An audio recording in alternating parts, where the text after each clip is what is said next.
যদি 1 থেকে 100 পর্যন্ত গুনতে থাকেন তবে এর মধ্যে কয়টি 7 পাবেন?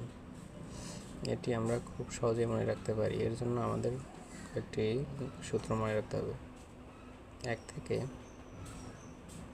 100 পর্যন্ত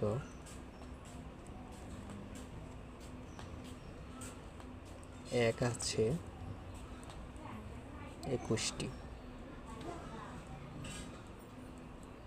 আবার 1 থেকে 100 পর্যন্ত শূন্য রয়েছে বা শূন্য আছে 11টি।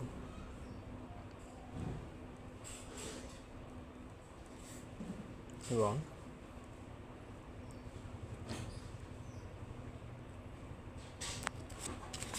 বাকি